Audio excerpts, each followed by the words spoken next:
Did you hear the furor in 2016? Our president decided he wanted to build a wall on the southern border. The Mexican previous president went absolutely berserk on television using the F word. No wall is being built, or paid for at least, by Mexico.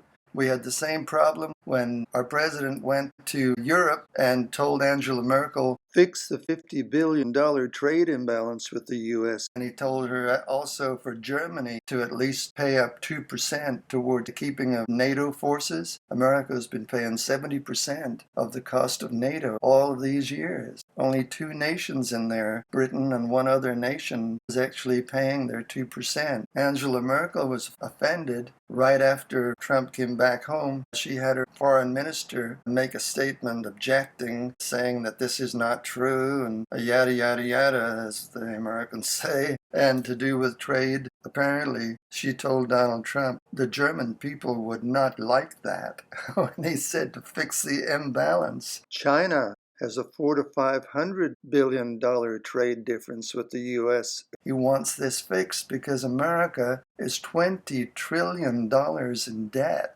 They allowed all of that for 70 years to help rebuild the nations of the world after World War II, when America found itself to be the richest nation on earth after supplying everything to everybody around the world. As far as foodstuffs go, do you remember the corned beef we had in Britain? It's probably still on the market. It consisted of a little square tin full of fat, and in that fat were little chips of corned beef.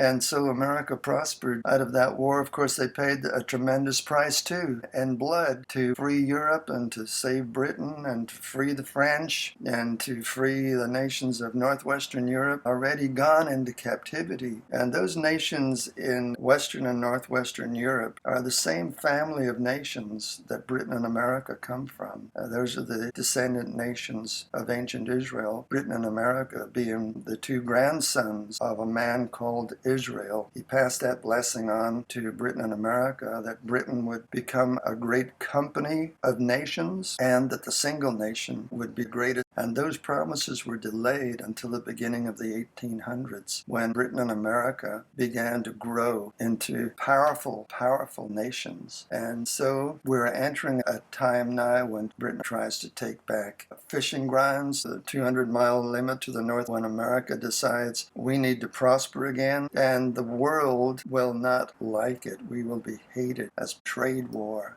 begin. And so Germany will come around to what they do best. When their kings were crowned in ancient Germany, they weren't told to rule with equity. They were told to go forth and conquer. Germany controls Europe, says we are going to do great things. Well, Germany's history is destructive against the British and American people. Learn more at AmericanBritain'sFuture.com, USBritishFuture.com.